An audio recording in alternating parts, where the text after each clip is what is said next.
नमस्कार, मैं हूँ डॉक्टर राजीव पत्री और आप देख रहे हैं लाइव हिंदुस्तान चर्चा। आज हम चर्चा करने जा रहे हैं कि हिमाचल प्रदेश की अर्थव्यवस्था क्या पूरी तरह से पटरी से उतर गई है? मुख्यमंत्री सुखविंदर सिंह सुक्खू पिछले दिनों धर्मशाला में विधानसभा के सत्र के दौरान भाजपा को कसूरवार ठहराते आए कि उन्होंने जो निर्णय किए, जैसे सरकार चलाई, उससे अर्थव्यवस्था कहीं न कहीं पटरी से उतर गई है। खामियाजा आज ये भुगतना पड़ रहा है कि उन्होंने कहा कि 23 करोड़ ही सरकारी ट्रेज़री में रह गए हैं। वो उसको लेके बड़े आपत्तियाँ आई, जबकि शायद क्यों हकीकत क्या थी ये किसी को नहीं पता। लेकिन अब बिजली बोर्ड जो सबसे महत्वपूर्ण विभाग है हिमाचल प्रदेश का, जो रोशन कर रहा है घर-घर को और हमारा ऊर्जा राज्य है।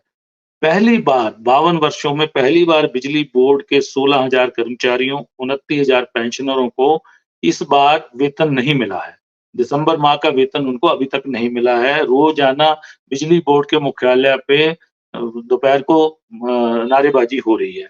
इसके पीछे कारण क्या रहे? क्योंकि कहीं न कहीं मिसमैनेजमेंट रही। बिजली बोर्ड यूनियन का ये कहना है कि सरकारों की और बोर्ड प्रबंधन की नाकामी रही है, उनकी ज़िम्मेवारी है, उन्होंने मिसमैनेजमेंट से इसको चलाया। और बिजली बोर्ड का वेतन देने को है लगभग 190 करोड़ वेतन और पेंशन मासिक बनता है, जबकि पा साढ़े 500 करोड़ से ज़्यादा ये मासिक बिलों से कलेक्शन करते हैं। लेकिन उसके बावजूद भी ये वेतन नहीं दे पा रहे हैं, ऐसा पहली बार हो रहा है। तो आज हम इसी विषय पे चर्चा करने जा रहे हैं। हमारे साथ चर्चा में भाग ले रहे हैं एसएस जोगटा जी, कांग्रेस पार्टी के प्रदेश के प्रवक्ता हैं और पूर्व एनजीओ फेडरेशन हिमाचल प्रदेश के नेता भी रहे हैं। विनोद ठाकुर जी हैं, भाजपा के प्रदेश के वरिष्ठ प्रवक्ता हैं। हीरालाल वर्मा जी बिजली बोर्ड कर्मचारी यूनियन के महासचिव हैं, वो आज हमारे साथ जुड़े हैं।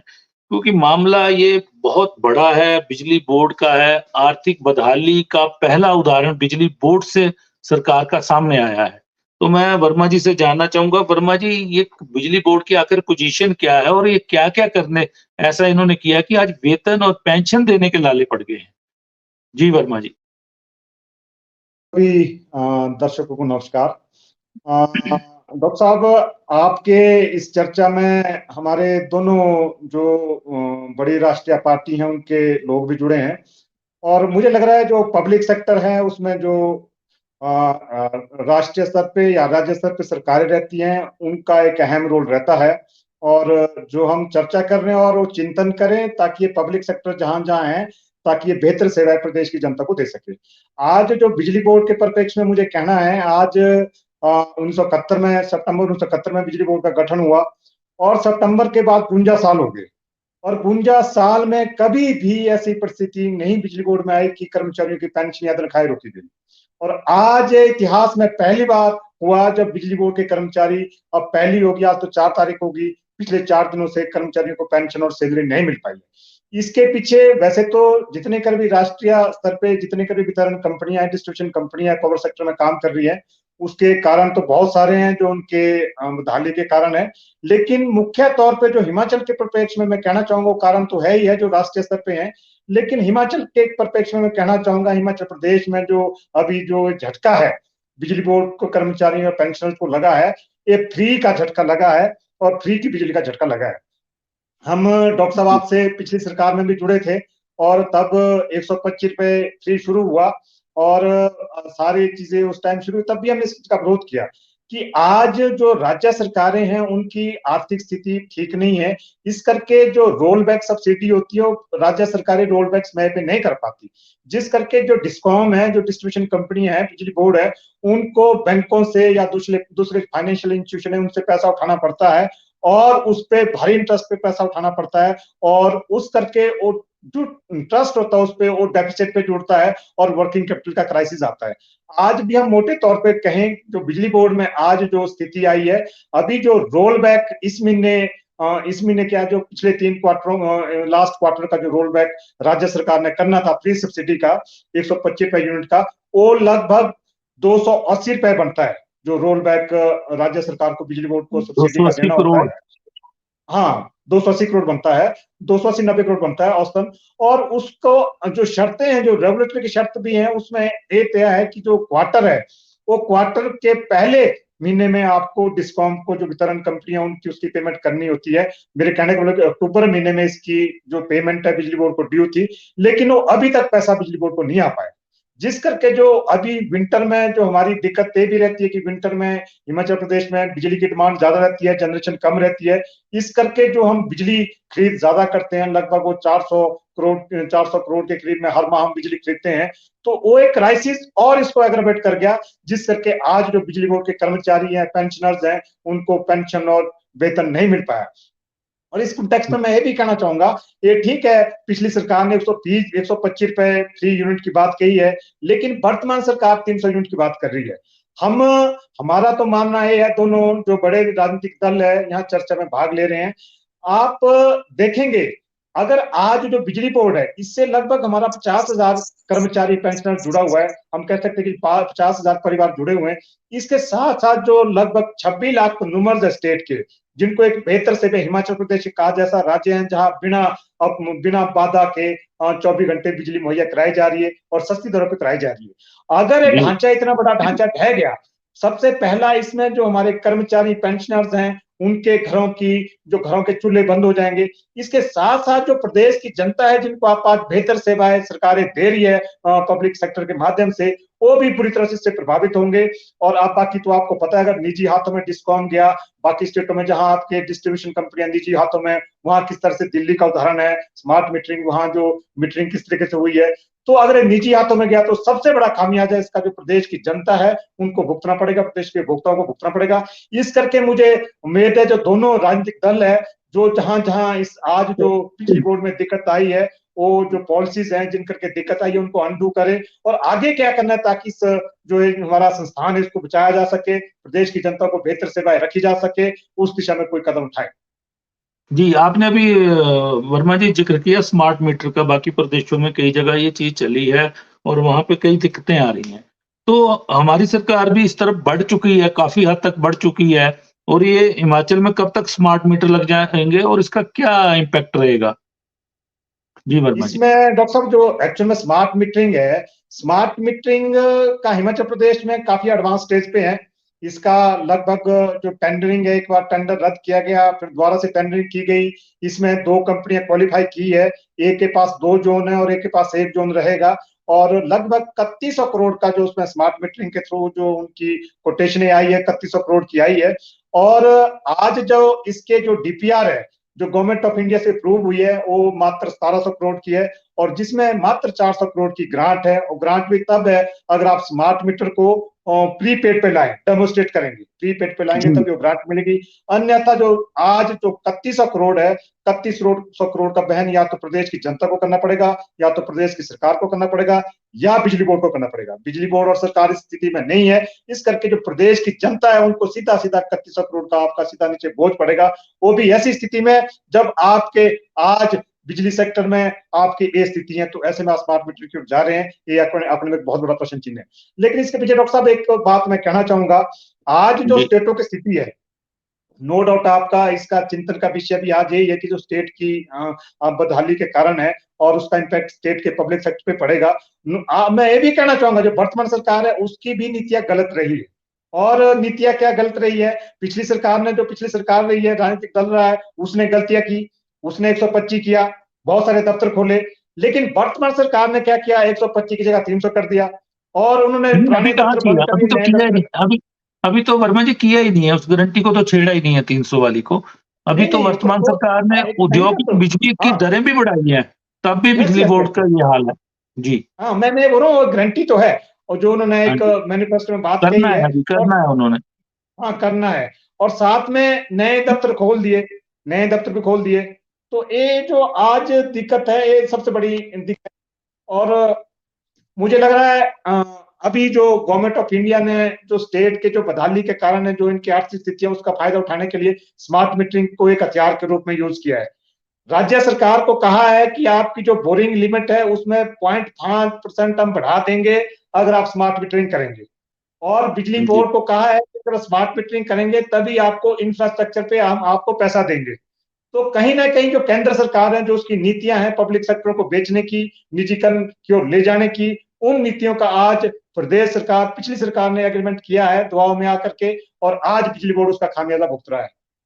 जी, चलिए विनोद जी जुड़े हैं हमारे साथ। विनोद जी, कहीं ना कहीं पिछली सरकार की भी खामी है और अगली सरकार की भी खामी है, जैसा कि वर्मा जी ने कहा, तो आज बिजली बोर्ड उन चीज़ों को भुगत रहा है और वित्तीय प्रबंधन ऐसा हो गया है कि वेतन और पेंशन आज 4 दिन हो गए नहीं मिल पाई है और ये पता नहीं अगले कितने दिन तक नहीं मिल पाएगी विनोद जी ये स्थिति ऐसी हो रही है कहीं न कहीं। जी, विनोद जी। डॉक्टर साहब, सबसे पहले तो मैं धन्यवाद करता हूँ आपका कि एक बहुत अच्छा विषय आज आप लेकर के आए। और आज जिस हालात में इलेक्ट्रिसिटी बोर्ड आ गया है, जो कि किसी समय में सबसे अमीर बोर्ड होता था, और ये वही बोर्ड था जो कि प्रदेश सरकार को भी कई बार अपनी यहाँ से ऋण देता था और सरकार को चलाने में मदद करता था। जी, परंतु देखिए कि हालात ऐसे आ गए, और ये हालात जो है वो मिसमैनेजमेंट के कारण हुए हैं। इलेक्ट्रिसिटी बोर्ड की मिसमैनेजमेंट हो रही है।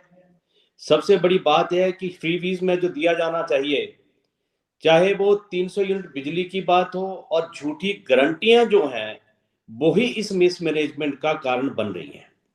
आप देखिए, अभी 125 यूनिट के लिए जो सब्सिडी थी वो प्रदेश सरकार दे नहीं पाई, और हम ये कह रहे हैं कि हम 300 यूनिट बिजली फ्री देंगे। हमने ये भी कहा, हमारी जो ये सरकार बनी कांग्रेस की, कि हम प्रत्येक महिला को 1500 रुपए देंगे। हम ये भी कह रहे थे कि 1 लाख युवाओं को नौकरी देंगे। हमने स्वर्ण सर्विस सिलेक्शन बोर्ड बंद कर दिया। हमने ये भी कहा कि किसानों से दूध खरीदेंगे, गोबर खरीदेंगे। मुझे लगता है कि झूठ की गारंटियों के कारण आज सरकार दबाव में है, और वो दबाव सहज भी है, होना भी है, क्योंकि लोग तो वो मांग करेंगे जिसके ऊपर आपको वोट मिले। इस इलेक्ट्रिसिटी बोर्ड में जैसे आपने बताया कि 550 करोड़ जो है वो बिल के माध्यम से बिजली बोर्ड को मिलता है। 190 करोड़ की पेंशन और साथ में सैलरी जानी है, जो कि आज ये सरकार दे नहीं पा रही है। ऊपर से इन्होंने स्मार्ट मीटरिंग का जो काम शुरू किया है, इससे पहले भी इसका टेंडर हुआ, तब वो 1800 करोड़ का था। परंतु अगर आज आप देखेंगे तो ये 3100 करोड़ का टेंडर आ गया। लगभग 190% इसमें इंक्रीज हो गया। और ये पैसा कहां से आएगा?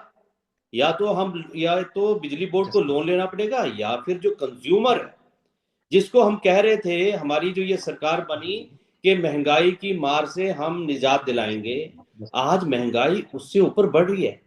मेरे जो मानना है, मुझे जो ये पता चला है कि जब ये मीटर लगेंगे स्मार्ट मीटर, तो 1 मीटर की कीमत लगभग 10,000 रुपया है, और वो पैसा जो है 200 रुपए 300 रुपए पर मंथ के हिसाब से प्रत्येक कंज्यूमर से ये काटना शुरू करेंगे, और उससे पैसे का भरपाई करेंगे। आप एक तरफ तो बोलते हैं कि हमारे पास प्रॉब्लम है, रेवेन्यू नहीं है, परंतु दूसरी तरफ आप 6 सीपीएस बना देते हैं। आज माननीय हाईकोर्ट ने उसका पिछले कल निर्णय दिया है कि आप मंत्रियों के बराबर जो इनको सहूलतें दे रहे हैं, जो फिजूल खर्ची के अंदर आते हैं, आप बाकी जो प्रदेश की जनता है उसके लिए पैसे का प्रावधान करिए। डॉक्टर साहब, हमारे यहाँ जितना बजट आ रहा है उसका 85% आज की डेट में पेंशन और सैलरीज में जा रहा है। प्रदेश के अंदर विकास रुक गया है, कहीं कोई काम नहीं हो पा रहा है। ये सरकार इस बात के लिए जानी जाएगी कि इन्होंने इंस्टीट्यूशंस बंद किए, इन्होंने इस प्रदेश को बदहाली के स्तर पे ले आए। आज बिजली बोर्ड के लोग रोज स्ट्राइक कर रहे हैं। मैं कल ही एक व्यक्ति से बात कर रहा था, कहीं से ये पता लगा कि उसको हाउस लोन की इंस्टॉलमेंट देनी थी। उसने अपने भाई को फोन किया और कहा कि भाई मुझे इतने पैसे दे, क्योंकि मेरी सैलरी नहीं आई। कर्मचारियों के साथ जो धोखा इस सरकार ने किया है, उसकी भरपाई ये कैसे करेंगे, जानना पड़ेगा। डॉक्टर साहब, इन लोगों ने जितनी भी ओपीएस की बात की, आज ओपीएस भी आधी अधूरी है। आज बोर्ड के कर्मचारी कह रहे हैं यार ओपीएस की बात तो बाद में करेंगे, मेरी पहले नहीं, बिल्कुल बिजली बोर्ड, हाँ विनोद जी, बिजली बोर्ड वाले तो बेचारे ओपीएस की लड़ाई लड़ रहे थे, आप उनको वेतन की लड़ाई पे पहुंच गए। तो वेतन की उनको समस्या ओपीएस हो अभी गई तक है, नहीं वो मिला है, वेतन साल मांग हो रहे गया हैं, है। मुझे वेतन तो दीजिए। मुझे जी जी लगता है कि सरकार के अंदर बद इंतजामी का बहुत माहौल बना हुआ है, और कहीं से भी सरकार इसको कंट्रोल नहीं कर पा रही है।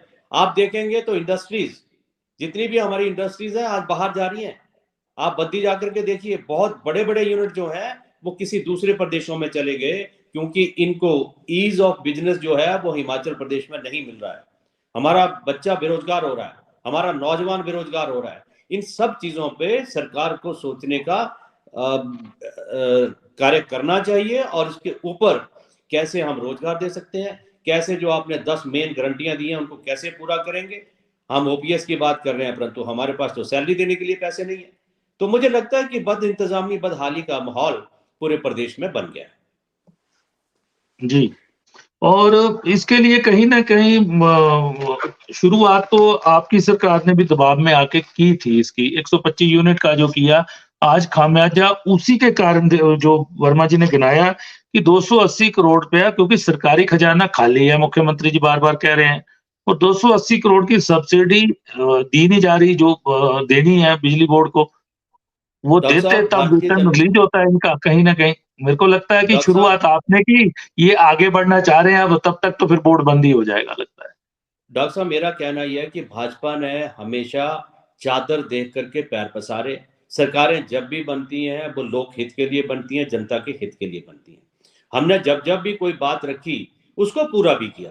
अगर 125 यूनिट फ्री बिजली देने की बात थी तो हमारी सरकारों ने उसकी सब्सिडी को बोर्ड को दिया और अपनी चादर देख करके पांव पसारे। परंतु ये तो उससे ऊपर बढ़कर केवल सरकार बनाने के लिए कुछ भी घोषणा कर दी। आज कहां है वो 300 यूनिट बिजली फ्री? नहीं दे पाएंगे, पॉसिबल नहीं है। आप कर्मचारियों को तनख्वाह नहीं दे पा रहे हैं, पेंशन नहीं दे पा रहे हैं। और ये सब बातें जो झूठी गारंटियां, जिसका पता राजस्थान, मध्य प्रदेश और छत्तीसगढ़ में लग गया, हिमाचल के लोगों को भी ये नजर आ रहा है कि झूठ के बल पर ये सरकार बनी है और झूठ के बल पर चलने का प्रयास हो रहा है। अपने भार से, अपने ढेर से ये सरकार जो है लड़खड़ा गई है और हालात बहुत खराब है। जी, जी, जोगटा जी जुड़े हैं हमारे साथ, तो मैं जोगटा जी की तरफ आऊँगा। जोगटा जी, सवाल ये है कि आर्थिक बदहाली का पहला उदाहरण आ गया आज। हालाँकि पहले भी उदाहरण रहे हैं। उदाहरण ये रहा है कि अ, बिजली बोर्ड के कर्मचारी पेंशनर आज वेतन और पेंशन से महरूम हैं। जबकि ये एचआरटीसी में हर महीने ये चीज़ आती थी। लेकिन एचआरटीसी विभाग भी अभी 3 महीनों से पहली तारीख को वेतन और पेंशन कर्मचारी और पेंशनर को दे रहा है। तो इतनी बदहाली में सरकार कैसे पहुँच गई? क्या ये मिसमैनेजमेंट है? क्योंकि बोर्ड प्रबंधन का जो रवैया, सरकारों का रवैया, उसके ऊपर उँगलियाँ उठ रही हैं। ये क्यों ऐसा हो रहा है और इनको वेतन क्यों नहीं दिया जा रहा है? ऐसी नौबत क्यों आ गई? जी, जोगटा जी। जी, डॉक्टर साहब, पहले तो मैं आपके लोकप्रिय चैनल का और आपका धन्यवाद करता हूँ और तमाम उन दर्शकों का भी जो इस चैनल को सुन रहे हैं लाइव की शेप में। सर्वप्रथम मैं ये कहूँगा कि भारतीय जनता पार्टी के जो विनोद ठाकुर जी हैं, इनको एक तो पूरी तैयारियां करके आना चाहिए। ये अपने ऊपर आँच नहीं आने देते हैं। सब कुछ कांग्रेस ने ये किया, कांग्रेस ने वो किया, कांग्रेस ने मिसमैनेजमेंट किया, फलाना।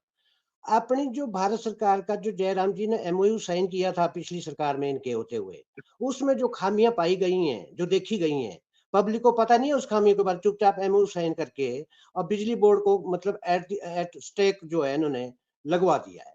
और तमाम जितने भी जो प्रोजेक्ट्स थे वो निजी प्रदेश को ना, बिजली बोर्ड को ना सौंप करके इन्होंने एसजेवीएन को दिए या किसी और प्राइवेट कंपनी को दिया, अदानी अंबानी को दिए। उसका एक घाटा है। 1971 में जब बिजली बोर्ड कंस्टिट्यूट किया गया था, हिमाचल जी, प्रदेश सरकार तत्कालीन जो चेयरमैन थे कैलाश महाजन जी, वो प्रदेश सरकार को धन उपलब्ध तो करवाते थे सरकार को चलाने के लिए। उन्होंने हेलीकॉप्टर तक खरीदने का जो एक प्रपोजल रखा था, वो नहीं रहे बेचारे। उसके बाद वो शायद शांता कुमार जी की गवर्नमेंट में सस्पेंड वगैरह किया गया था। तो आज ये बदहाली का जो कारण बिजली बोर्ड बना हुआ है, पहले तो ये भारतीय जनता पार्टी के राज में हुआ, क्योंकि 71 में तो कांग्रेस की सरकार थी। जब जब भारतीय जनता पार्टी सत्ता में आई है, कहीं ना कहीं गलत एमओयू साइन करके पब्लिक को मतलब दाव में लगा करके प्रदेश की प्रोजेक्ट्स को बेचा गया है निजी हाथों में, और बेचा भी जा रहा है। कुछ जो बचे थे वो एसजीवीएन को दे दिए, क्योंकि एसजीवीएन भी एक भारत सरकार के अंडरटेकिंग के तहत काम करता है। हमारे तो रॉयल्टी तक नहीं मिल रही है। जो भारतीय जनता पार्टी को काम करना था भी, चलो रॉयल्टी तो बढ़ा दे हमारी। और कई चीजें ऐसी हैं जो रॉयल्टी ही नहीं दे रही है, जो एमओयू के तहत जो हमें मिलनी चाहिए थी वो भी नहीं मिल रही है। और दूसरा ये जो अभी जो लेटेस्ट इन्होंने प्रोजेक्ट्स दिए हैं, लूरी वाला दिया एसजेवीएन को, और नदौन वाला एक दिया, और एक सुन्नी वाला दिया। इसको देने की क्या आवश्यकता थी? Just to strengthen the board activities in Himachal Pradesh. Bharatiya Janata party भी के जो लोग हैं, जयराम जी भी इसी प्रदेश के थे। इसका इंटरेस्ट ना वॉच करते हुए इन्होंने 92,000 करोड़ रुपए का जो कर्जा लिया है, वो किस मद में खर्चा किया है उसका। और अभी ठाकुर साहब कह रहे थे कि भी हाई कोर्ट का फैसला आया सीपीएस को लेकर के, उसमें इनको यही पता नहीं है कि कैबिनेट का जो रैंक दर्जा है वो बिल्कुल नहीं उनको दिया गया था, ना उस तरह की फैसिलिटीज दी गई थी। और ये भी बिल्कुल झूठ का पुलिंदा है। हिमाचल प्रदेश सरकार ने माननीय न्यायालय में ये जवाब दिया कि भी हमने इस तरह की फैसिलिटीज सीपीएस को ना मिलती है ना मिलेगी। और असम का ये कोट करते हैं, जबकि छत्तीसगढ़ के पैटर्न पे वो सारी चीजें हुई हैं। जहां तक आज ये बिजली बोर्ड का जो पेंशन और वेतन का जो माजरा खड़ा हुआ है, उसमें सीधी सीधी बात है, इसमें तो कोई बहुत बड़ी बात है नहीं। 190 करोड़ रुपए की लायबिलिटीज है, 550 करोड़ रुपए हमारे को रेवेन्यू जो आता है पर मंथ बिलों की शेप में, हमें देने में उसमें दिक्कत कहीं नहीं है। हो सकता है कि मैनेजमेंट लोकल लेवल पे जो है वहां कहीं खामियां रही होंगी, उनको हम देखेंगे। हम सरकार से बात इस बारे में चल रही है। माननीय मुख्यमंत्री जी कल इस बारे में बात भी की है, जो बोर्ड के जो कर्णधार है, कि उनके ऊपर क्यों ना आपके ऊपर कार्रवाई की जाए कि इस तरह की स्थिति को वो क्यों पैदा होने देते हैं, जबकि हमारे पास पैसा देने के लिए है। एचआरटीसी में हमने स्ट्रीमलाइन कर दिया है, फर्स्ट को सब पेंशन और वेतन और भत्ते मिलेंगे। बिजली बोर्ड के मैनेजमेंट को दिक्कत कहाँ है, इसके बारे में विचार किया जाएगा। अगर उचित सही पाया गया तो उनके ऊपर कार्रवाई भी की जाएगी, क्योंकि बिजली बोर्ड का जो मैनेजमेंट है, जो कर्णधार है, वो सरकार से बड़ी नहीं है। अगर कहीं खामियां पाई जाएंगी तो उनके विरुद्ध जो है सख्त कार्रवाई भी अमल में लाई जाएगी। और कर्मचारी जो प्रदेश की और बोर्ड के रीढ़ की हड्डी माने गए हैं, उनके ऊपर किसी भी तरह की जो है आपत्ति नहीं आने देगी। और इस बारे में जांच शुरू कर दी है हमने आज से ही, कि भी इस तरह की स्थिति पैदा होने में बोर्ड मैनेजमेंट जो कर्मचारी हैं, या पूरे प्रदेश के जो कर्मचारी बिजली बोर्ड के, वो धरना प्रदर्शन क्यों कर रहे हैं लंच आवर्स में, इसके ऊपर सरकार बिल्कुल गंभीर है और इसको स्ट्रीमलाइन किया जाएगा। और मैं आश्वासन देता हूं आपके लोकप्रिय चैनल के माध्यम से कि इस तरह की स्थिति जो है कर्मचारियों के साथ बिल्कुल नहीं आने देगी। कर्मचारी प्रदेश की जो सरकार है शुरू से ही रही है, कर्मचारी हितैषी रही है। और ठाकुर साहब से तो मैं ये पूछना चाहता हूं कि आपने तो पेंशन ही बंद कर दी है, पीछे पूरे देश में बंद कर दी है, हिमाचल प्रदेश सरकार ने शुरू की है। आपको कम से कम उसकी क्या नाम प्रशंसा तो करनी चाहिए थी। आपको तो यही है कि भी कांग्रेस को किस तरह से कोसा जाए, किसी तरह से डाउनग्रेड किया जाए। और इसी के चलते आपकी सरकार जो है सतह से बाहर होना पड़ा, क्योंकि आपने मिसमैनेजमेंट किया, प्रदेश में कर्मचारियों के साथ खिलवाड़ किया, 92,000 का कर्जा लिया। वो किस मद में खर्च किया? 1400 करोड़ आपने इलेक्शन ईयर में 2022 में लिया, वो कहां डाला? 36 करोड़ के आपने तंबू गाड़े इन्वेस्टर्स मीट में, और 6 करोड़ के आप फुलके खा गए। आपको जो है इसका हिसाब किताब देना होगा, बजाय हमारे को कोसने के। अभी तो हमारे को साल ही हुआ जो आप ये बोले भी गारंटी है this and that. This is the Congress and the government of the Congress led by mister Sukhu. ये हमारी गारंटी जो कांग्रेस कहती है वो हम इसको इंप्लीमेंट करेंगे, आपको इसमें दिक्कत नहीं आने देंगे। 5 साल तो पूरे होने दीजिए। गोबर नहीं दिया, दूध नहीं लिया, इसके ऊपर 5 गारंटियों के ऊपर तो काम शुरू हो गया। 1500 नहीं दिया, क्या बात कर रहे हो? जब हम कांग्रेस को देश बनाया है, चांद की बात हम आज कर रहे हैं। भारतीय जनता पार्टी ने 2014 से मोदी जी आए हैं, कहांगे वो 15 लाख रुपए पर हेड, कहांगे 2 करोड़ नौकरियां पर साल। आप हिसाब दीजिए इस चीज का, बजाय इसके कि हमारे ऊपर आप उंगली और आक्षेप करें। धन्यवाद। जी जी जोगटा जी, सबसे बड़ा सवाल ये है कि बिजली बोर्ड में एमडी ब्यूरोक्रेट लगाया गया है अस्थायी तौर पे, कहीं ना कहीं वो खामियाजा भी भुगतना पड़ रहा बिजली बोर्ड को। इंजीनियर का ये पद है, कहीं ना कहीं जो सबसे सीनियर ईएनसी टाइप होते हैं उनको एमडी लगाया जाता है, क्योंकि वो समझता है, कर्मचारी की व्यथा भी समझता है, फील्ड की भी समझता है। और 9,000 पद अभी तक खाली भी चल रहे हैं। और कर्मचारियों का भी आरोप है कि सरकार स्थायी एमडी लगाए और इस तरह के फैसले ना करे। वो क्योंकि हर चीज देखनी होती है, एमडी को देखना था ना ये कि मैंने वेतन कैसे देना है, और वेतन तो पहले बन जाता लास्ट के दिनों में। उसने क्यों नहीं देखा, सरकार को समय पे क्यों नहीं बताया, और क्यों ग्रांट सरकार से रिलीज नहीं कराई, जबकि बोर्ड के चेयरमैन इस समय मुख्यमंत्री के प्रधान सचिव है, बोर्ड के चेयरमैन भी वही है, डिपार्टमेंट भी उनके पास है, जो मुख्यमंत्री के अंग संग रहते हैं। ऐसा क्यों? और डिपार्टमेंट भी मुख्यमंत्री के पास है। मजे की बात ये बिल्कुल आऊंगा मैं आपके पास, जो से जवाब ले लूं। जी जी जी, ये बिल्कुल सही बात है। जो लोकल मैनेजमेंट, वैसे आईएएस ब्यूरोक्रेट पहले भी लगे हैं, ऐसी कोई बात नहीं है। अब वो उन्होंने देखना था कि भी ये क्यों नहीं हुआ। अब स्थायी जो वहां पर एमडी लगाना है वो भी लगाएंगे, अगर इनकी कार्य प्रणाली ठीक नहीं रहेगी तो वो भी लगाएंगे। पहले भी ब्यूरोक्रेट्स रहे, हमें तो सिर्फ काम चलाने का मतलब है। ब्यूरोक्रेट लगे चाहे इंजीनियर लगे, बाकी जस्टिफाइड बात है आपकी, इसमें कोई शक नहीं है। हमने ये देखना है कि उनकी कहाँ पर गलती रही है, इसके ऊपर हम कार्रवाई लाएंगे। मैं आश्वासन देता हूँ, कार्रवाई करेंगे। अगर इस तरह की स्थिति पैदा होने में अगर किसी का हाथ रहा होगा, क्योंकि नेचुरली इसमें कहीं ना कहीं पॉलिटिक्स भी घुसती है। भारतीय जनता पार्टी तो हर एक नूक एंड कॉर्नर तक इस लेवल में घुस जाती है ताकि वहां पर जो है मतलब केओस हो जाए, ये इनका इतिहास रहा है। इसमें देखेंगे कि कार्रवाई करनी होगी, के ऊपर कार्रवाई भी करनी होगी, अनुशासनात्मक कार्रवाई करेंगे हम। मैं आपको आश्वासन देता हूं, अगर उनकी कहीं गलती रहेगी, कर्मचारियों को घबराने की आवश्यकता नहीं है और इनकी बिल्कुल जायज बात है, इसका मैं भी समर्थन करता हूं, क्योंकि मैं खुद कर्मचारी का चेयरमैन रहा हूं, प्रदेश राज्य प्रतिनिधि कर्मचारी महासंघ का।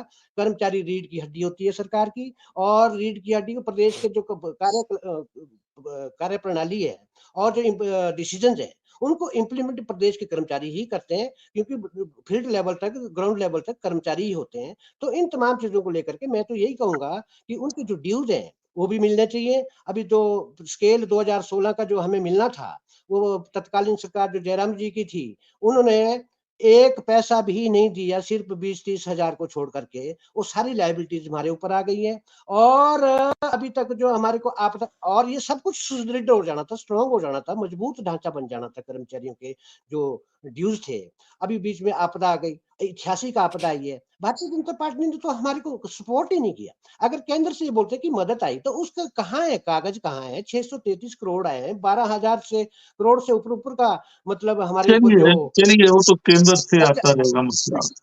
और चलिए 2900 इन्होंने सीलिंग लगा दी, लोन लेने की भी सीलिंग लगा दी। 2900 करोड़ जी, रुपए ही मिलेंगे, जिसमें सालाना हमारे को 900 करोड़ रुपए मिलेंगे।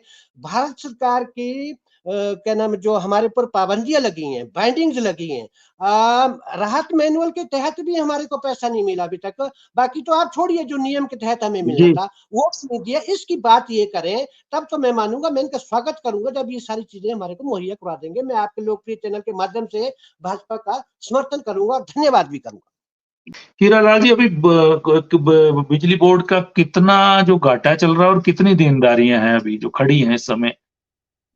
मैं डॉक्टर साहब, इस पे अभी जो दोनों पॉलिटिकल पार्टी ने बात कही है, मैं तो संक्षिप्त में इसमें कहना चाहूंगा, क्योंकि आज पब्लिक सेक्टर अपीजमेंट के लिए रह गए हैं। केंद्र सरकार जिस जी, आरडीएस स्कीम की आप बात कर रहे हैं, वो स्कीम केंद्र सरकार द्वारा लॉन्च की गई है, ठीक है। जी, और बिजली कानून जो प्राइवेटाइजेशन को लेकर के वो केंद्र सरकार द्वारा दिल्ली में है। लेकिन जो जी, जी, प्रदेश सरकार है वो भी अपने पब्लिक सेक्टर को मैनेज करने में विफल रही है। मैं सीधे तौर पर कहना जी, चाहूंगा, आज जी, जो बिजली बोर्ड में मैनेजमेंट के हाल है, आप देखेंगे, जब मैंने कहा कि आज बिजली बोर्ड से लगभग 50,000 परिवार जुड़े हुए हैं और 26 लाख कंज्यूमर को कैटर कर रहे हैं, उस इतने बड़े सेक्टर को आपने एडॉकिज्म से 9 महीने से चलाया हुआ है, कहाँ की बुद्धिमत्ता है। और बड़े दुख की बात हमें कहना पड़ रहा है कि ये महकमा भी मुख्यमंत्री के पास है, उसके बावजूद भी इस तरह की लापरवाही है। और सबसे बड़ा खामियाजा, अगर रोल बैक के लिए टाइमली केस नहीं गया, तो यही कारण है कि आज जो बिजली बोर्ड को एक हडॉकिज्म पे चलाया जा रहा है, जिस करके आज स्थितियां पैदा हुई है। ये आज सबसे बड़ा कारण है। और आज मैं यही नहीं कहना चाह रहा हूं कि भी आज जो कर्मचारियों की पहले को पेंशन नहीं है, सैलरी नहीं है, इसके साथ आज देखेंगे आप हैरान हो जाएंगे, पब्लिक सेक्टर आपका ज्यादा दिन सस्टेन नहीं कर पाएगा।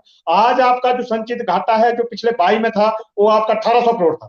और पिछली सरकार, जिसमें आपकी पिछली सरकार एंडिंग मार्च है, 3 महीने आपके गत सरकार के हैं और 9 महीने आपके गत सरकार का, 3 महीने आपके वर्तमान सरकार के हैं, दोनों सरकारें उसमें रही है। उस 12 महीने का घाटा एंडिंग मार्च 23 आपका 1436 करोड़ है। आप हैरान होने डॉक्टर साहब, जो आप 52 साल में आपका घाटा आपका 1800 करोड़ है और एक साल में आपका घाटा 1436 करोड़ हो गया। आप देखेंगे क्या है बिजली महकमा सस्टेन करेगा।